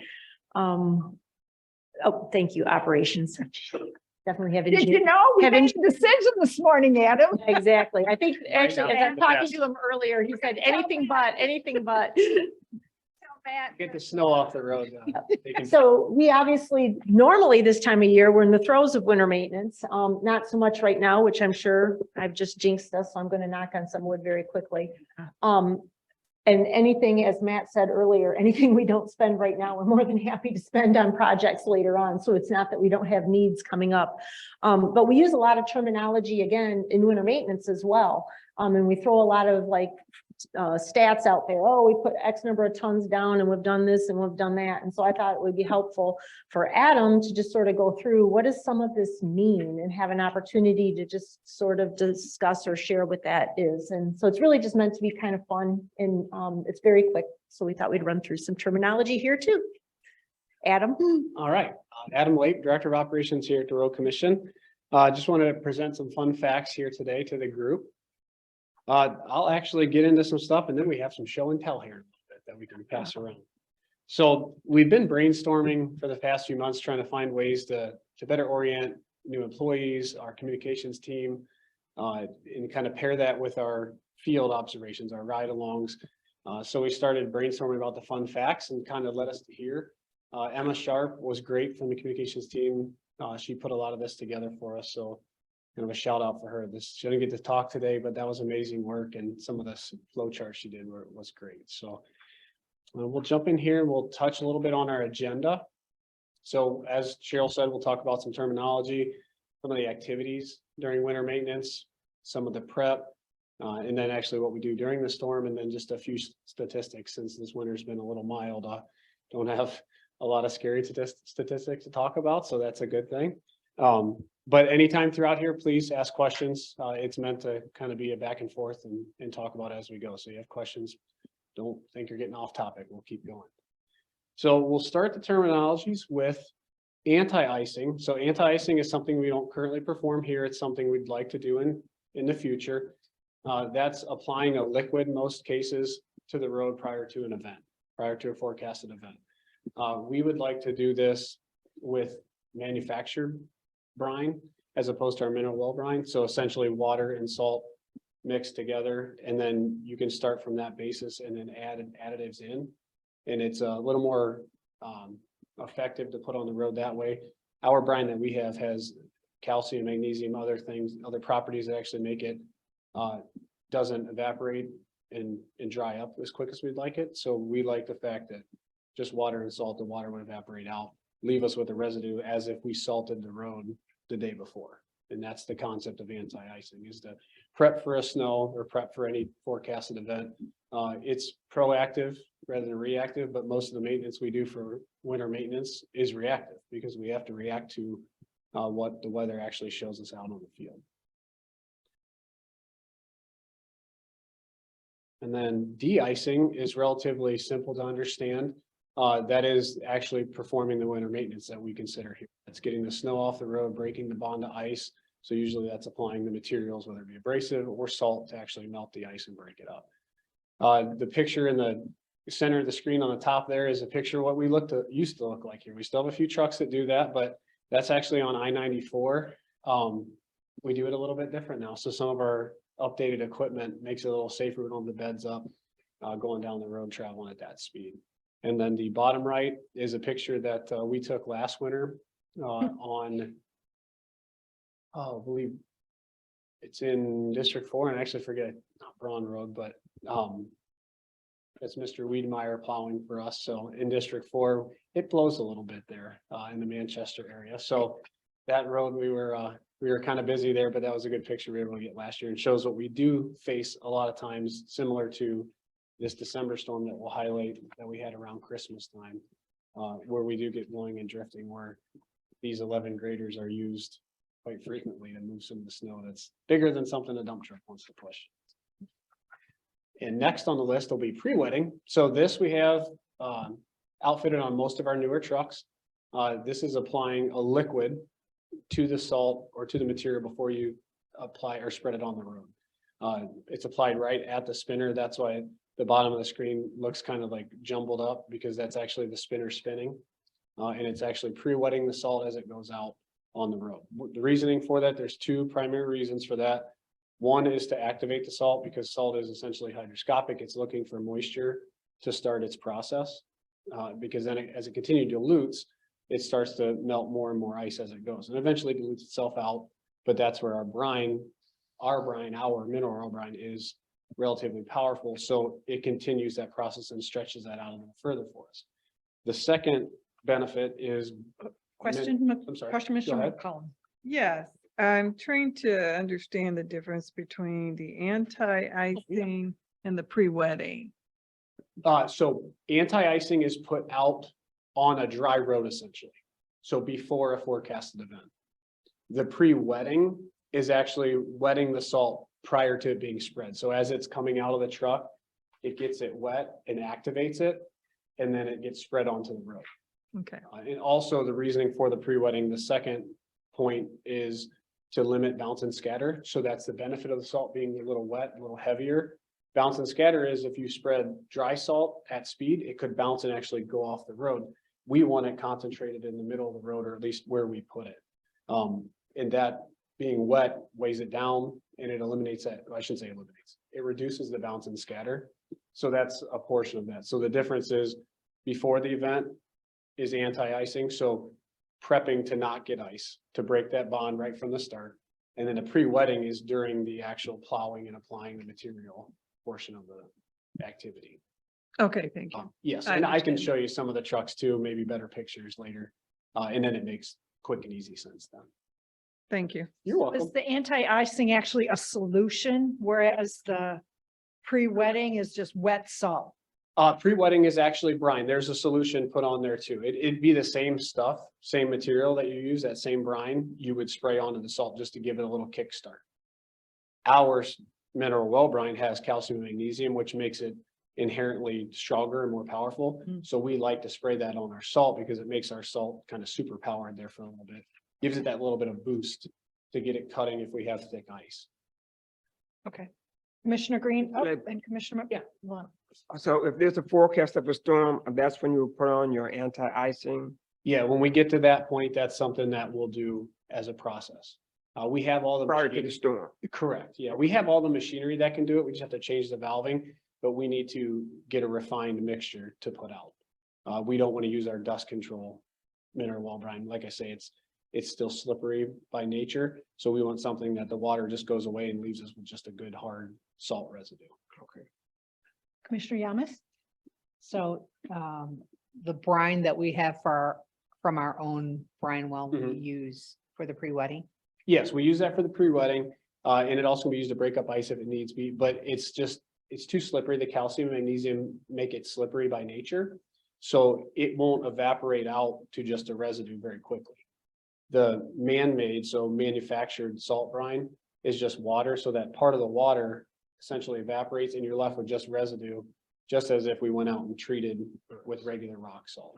So that's why it's better for the pre-wetting and not so good for, That is correct. The other anti-icing. process. Yeah, you wouldn't think so because it's nice and we refer to it as hot. It's good, hot, strong stuff. But you actually, for the anti-icing, you want just a mild mixture stuck on the road. Because it gives you just a little bit of a head start, 30-40 minutes or so to get the crews in, get moving. And it eliminates that initial bond with the pavement when there's no residue down. So. so this is used, the pre-wetting is used when it's already been snowing. Yeah, yeah. It's actually during that de-icing portion where we're plowing this road off or salting Okay. to melt the Thank you. ice. All right, so we can go to the next slide and actually get into a little bit of the activities here. And that's where our show and tell gets in. So what I brought with me, which you guys are welcome to kind of pass around. It's not too heavy. Little bit of display case that they started using a few years ago, which is a great way to display it. So working from the left of our screen to the right, we have grit and sand, which this is considered our abrasive. So a lot of times you'll see this come across the board when we bid out for abrasive materials for snow and ice. That's what these materials are. So this grit sand here, so the grit it's amazing. It's a great product. We use it on the back roads, primarily on the unpaved, to get in there. It'll actually embed itself in ice and it can actually break up the ice with enough traffic running on it. And it also provides a little traction because some of it is angular, so it sticks a little bit, just a little bit of traction to keep the vehicles kind of going straight down the road. In the middle is the more expensive stuff that we talk about and using all the paved roads, that's the salt. So rock salt pulled right out of the ground. applied to the road starts diluting and breaks down and that starts the melting process. The bottom portion here is what we refer to as mix. So the bottom container here can either have sand or the grit or the bird's eye grit and salt mixed together. And we essentially develop our ratio on the fly for what we need in the field. Do we need it to melt a little bit? Is it on pavement? So we'll put 2 scoops of salt as opposed to 1 scoop of grit. And then vice versa for the back roads, for the unpaved roads, we don't even want salt on them. So it'll be just a grit mixture of sand and grit. Really just providing that traction. That's where we use it to be abrasive because we want to break the ice instead of melt it on an unpaved road. That wouldn't be ideal. So I will pass this around and you can ask questions as we go. It's a little cumbersome, but it helps highlight some of the stuff. Okay. Thank you. So then coming back here to the PowerPoint a little bit, and I'll touch a little bit on the materials here and some kind of fun facts with that as well. So a loaded truck, and actually, could you go back maybe one if you wouldn't mind? That's okay. So actually what we do, we have dump trucks. So these tandem dump trucks go out with approximately 12 tons in the truck. So 24,000 pounds of whatever materials in the back. Then the loaders, the 5 or 6 loaders that we always talk about that are so important to us, that loads the truck about 5 tons per scoop. So 2.5 scoops and the truck's ready to go out on the road and kind of start another round, so to speak. And a round, terminology wise, a round is through your assigned route. So our 48 routes that we have, that would be kind of your assigned area to work. Typically applying at 400 pounds per mile. So you can get about 60 miles out of a truck worth of salt if you're applying at that heavier rate. Sometimes more, sometimes less, depending on what rate of salt we need to apply. And that's all kind of field observation, weather forecast, and kind of what we're trying to do. If we're just trying to maintain it and not melt the road completely in one shot, we'll put less salt down. If we're to the end of the storm and trying to stay ahead of it, we're done, we're ready to finish, we have nice sunshine, we'll apply heavier rates of salt to try to get that road really wet and give the time or sun the time to burn it up and dry it up really quickly. Oh, sorry. No, that's okay. So we, as you know, we have about 2,200 miles total, but 600 or 1,600 miles of county roads throughout the county, and then 600 lane miles of the state highway, so the trunk line system. So we're pretty busy, have quite a few trucks doing that at once. As I said, we can deploy about 48 trucks that we'll touch on here a little bit later. Multitude of graders, light fleet, pickup trucks and plows. It's really dependent on what type of weather we're seeing. The Christmas event that we dealt with, we had about 50 hours of service time to get that storm cleaned up, as we highlighted last board meeting in some of my notes. When we are doing normal routine maintenance or normal winter maintenance, it's 3 to 6 rounds per driver per day. You know, that's rounds through the system while they're plowing and salting. When it's dry, like was forecasted, which I'll touch on here in the next planning slide, it was forecasted a dry event because it was very cold and Arctic air keeps it cold and dry. So we didn't apply salt for some portion of the event. So there were operators that might have made it 10 rounds through their route and over the course of 16 hours. So it's a lot of time in the circle, it feels like, as you get going, but they can log upwards 200-300 miles and sometimes more, or sometimes less, depending on the weather we're working with. But it's all variable, but there could be quite a bit of mileage put on in a very small contained area, which is that's where some of the stress comes in for the drivers, because you're going the same place over and over again. It's really hard to keep your mind in the right place and keep working and making sure you turned here, you didn't miss your turn, and kind of keep your route on track that way. So it's a challenging event, and it's usually the longer duration ones that kind of kick that up. So the Christmas event is a good one to kind of highlight with some of these fun terms. So now we can go to the next slide. Thank you. So preparing for an event, it's pretty simple, becomes complicated kind of midway in the event or right up to the event. Forecast or monitor days coming up, that's usually the operations team. So myself, the superintendents, the foreman, we all kind of pair up and see what the weather is getting forecasted, what kind of events we think we'll have, what event did we have leading up to this? Is there snow on the ground, not snow on the ground? Is it cold already? Is it warm? You know, it's kind of balanced out. Then our group, number 2, our group and our senior management, so myself, the superintendents, we'll start preparing for scheduling crews. So then we speak with the foreman, they work with their crews directly. to see attendance, who's available, who's going to be here, what time we're going to start. And then brings us into the actual event.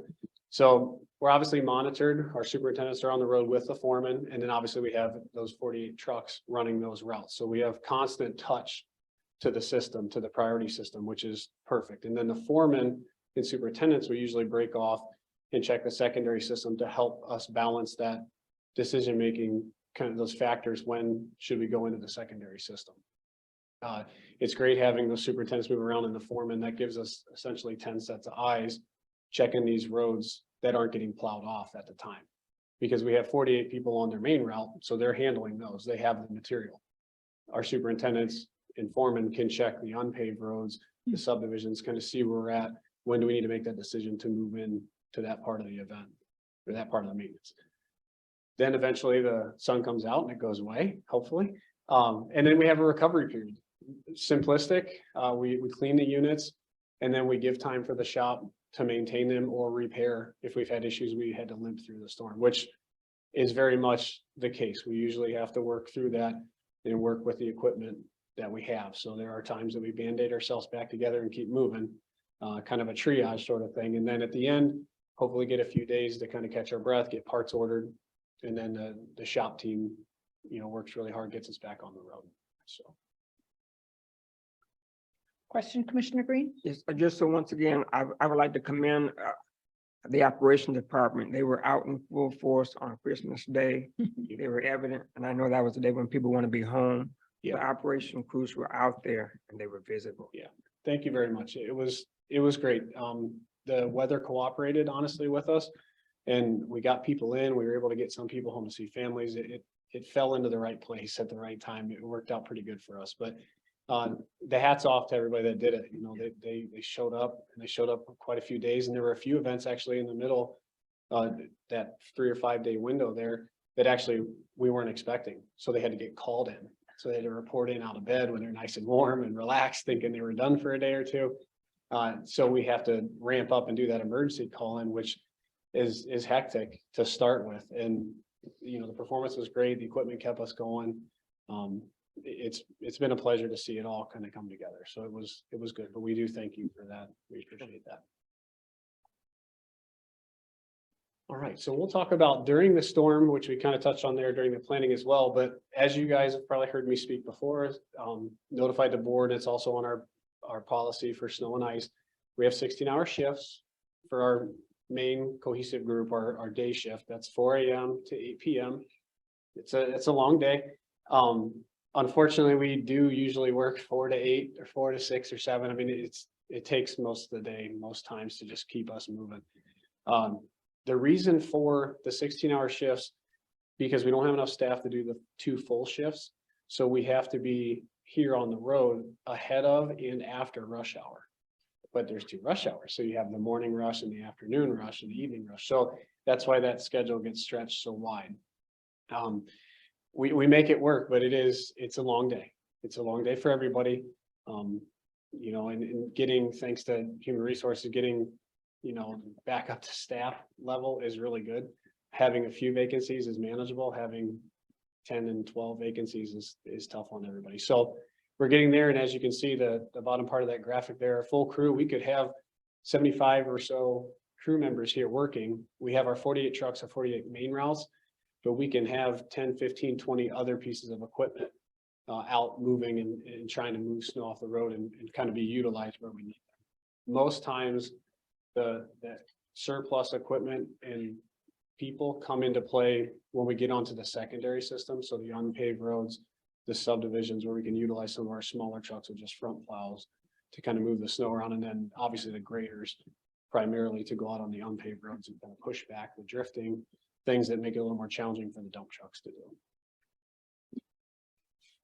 And then not to forget, we have a hero 4-person night patrol group that monitors the state trunk lines and really everything in the county for an 8-hour window from essentially 8 p.m. to 4:30 a.m. every day. And they are phenomenal. They're a dedicated group and they do more than most people can accomplish. It's pretty surprising to see what they do. They've essentially sectioned off the state trunk line system into quadrants. and they each have basically a portion of our county, excuse me. So very much dedicated. They keep us moving. They set us up for success many times, that when we come in at 4 a.m., we have decent road conditions on the state trunk line system, which just cascades down through the rest of the routing system we have in the county, because it all starts with the freeways, because you need to get people around and through our county, but you also need to get people to the collector roads to get off the freeway so we can continue doing our job. So that setup with those 4 people is phenomenal. So they do great work for us. They set us up, and hopefully we can build that crew as we go and try to add people to it. Would be beneficial and reduce a little strain on the system come 4 a.m. when we start our day shift. And then the next is just a social media graphic that we use to release during the storm. There we go. So we use this on most social media platforms. It's simplified basically for our board policy for snow and ice. Simplified, easier for people to understand.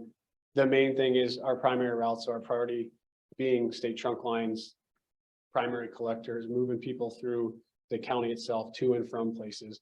Our secondary routes become unpaved and subdivisions. So still collectors, still important, but triage wise, we have to maintain the paved surfaces and make it so people, when they get out of their subdivision or their unpaved road, they actually can go somewhere without being obstructed by snow and ice.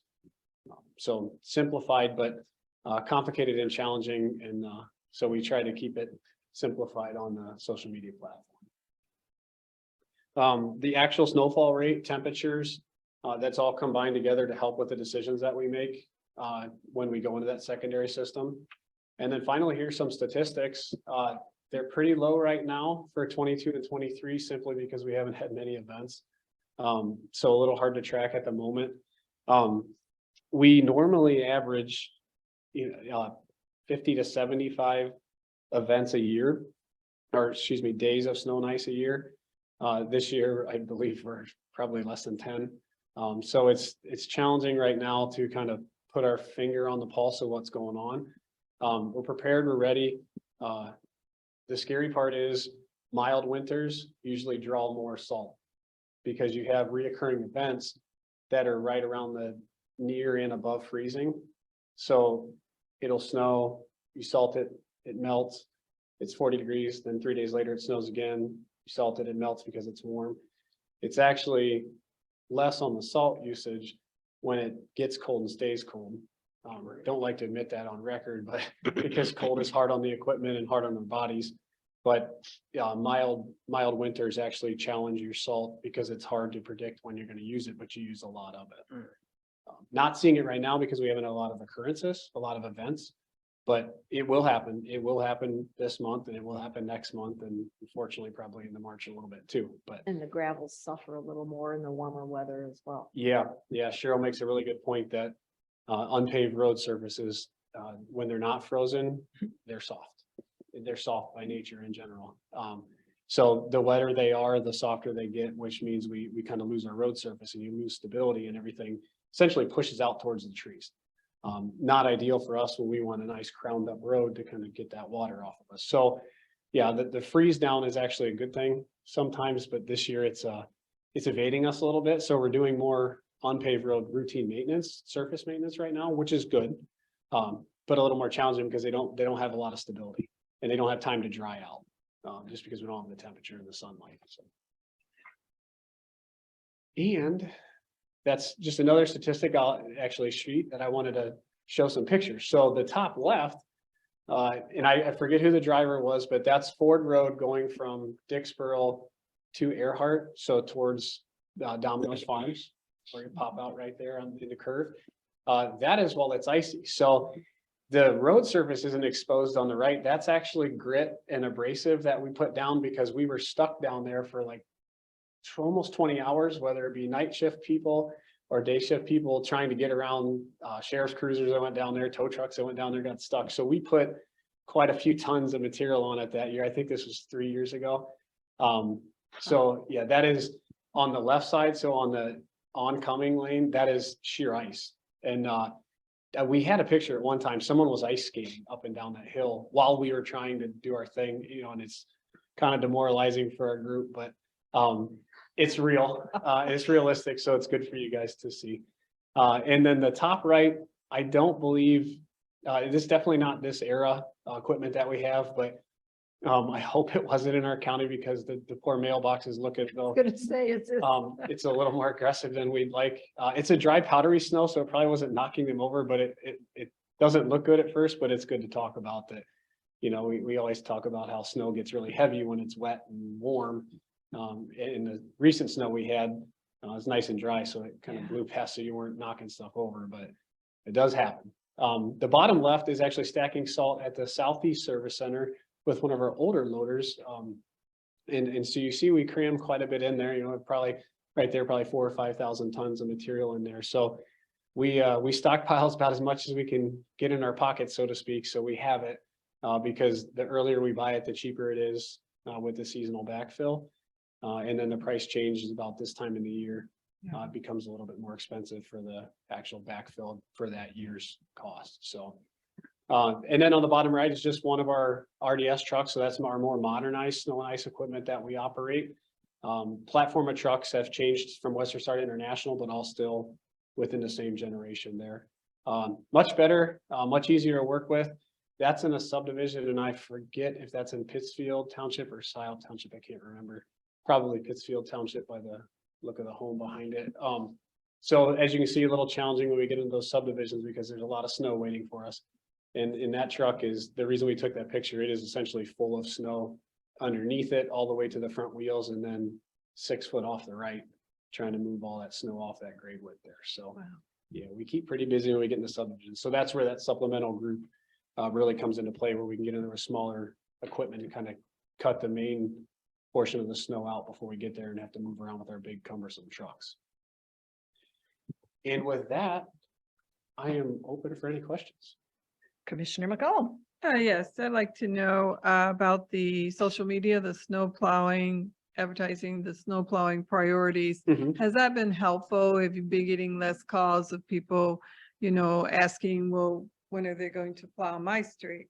Yes, for me and for the superintendents, yes. I don't want to speak for a social media group. I think, you know, our communications team probably still get phone calls and probably averaging, I'd say the same, but at least they're informed conversations now.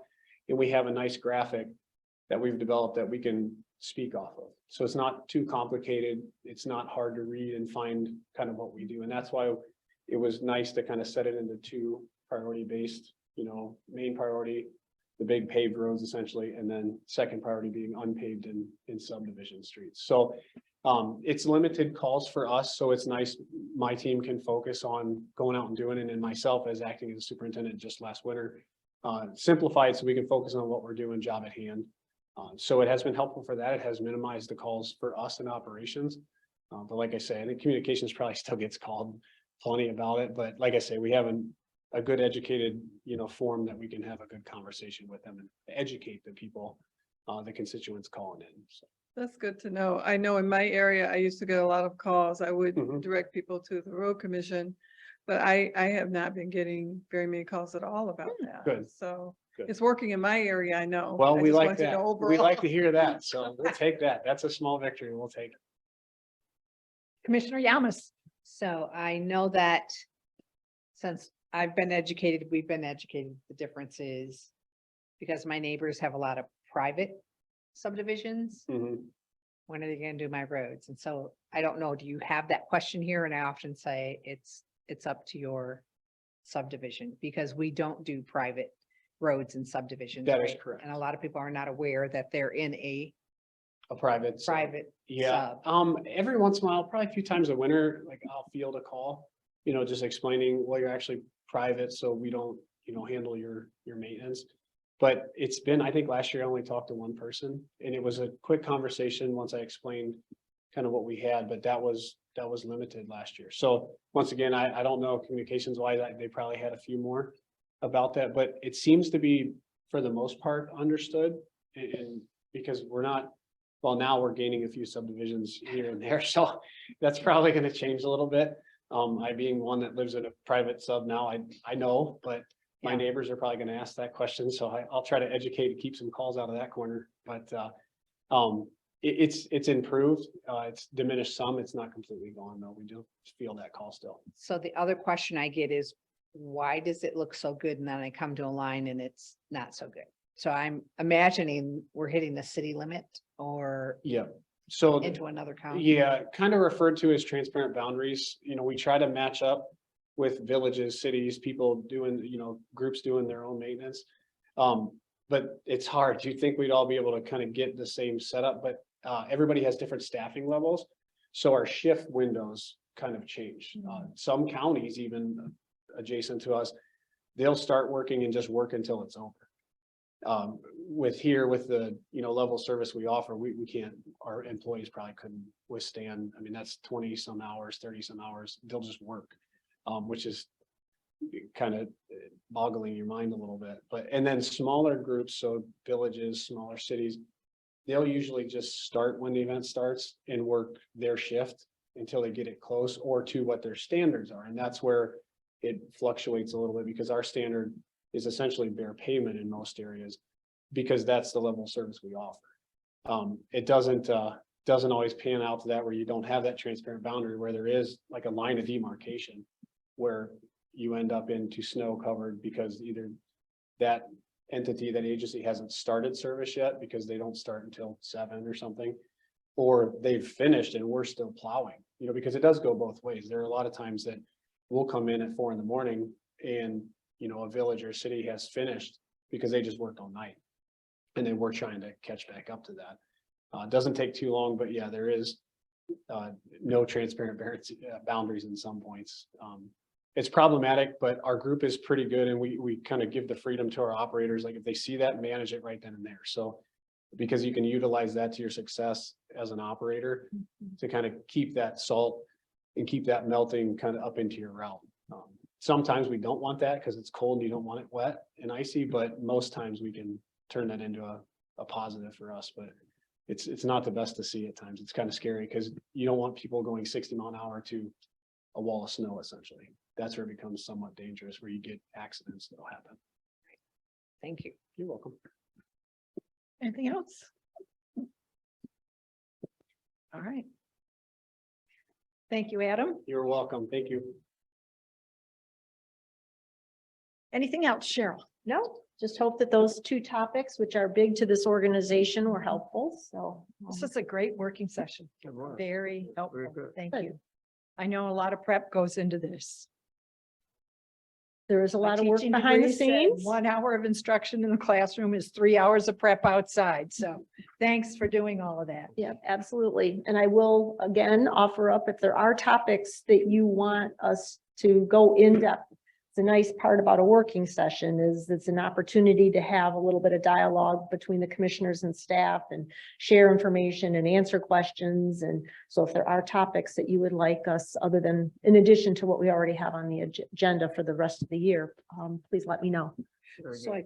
I think out of this session, I would love to have the opportunity to see, and I think everybody does, when the bridges, an opportunity to do a field trip, Okay. to look at equipment, to look at bridges. That's kind of, I heard. We can get that going. And the pictures are always greatly appreciated as things move along. Absolutely. Absolutely. Thank We'll you. get those scheduled. All right. And I really appreciated the diagram of the foundation of a bridge, because that was information that I wasn't aware of, but that really helped me to understand the structure of a bridge. It was very helpful. Good. They are very complicated structures. So again, that's part of it, is sometimes you have to see it more than once to be able to understand, or to actually see a diagram and somebody pointing each one of those pieces out. Most of us don't have that experience, no matter what our career might be. That is a very unique and narrow field. So we are happy to dive into those details. Thank you. Okay. If there's nothing else to come before us, I would entertain a motion to adjourn. So move. I support. Aaron, if you would please call the roll. Commissioner Rod Green, Yes. Commissioner Gloria Yamas, Yes. Commissioner Joanne McCollum, Yes. and Commissioner Barb Fuller. Yes, we are adjourned. Thank you, everybody. See you at 1 o'clock for the regular meeting.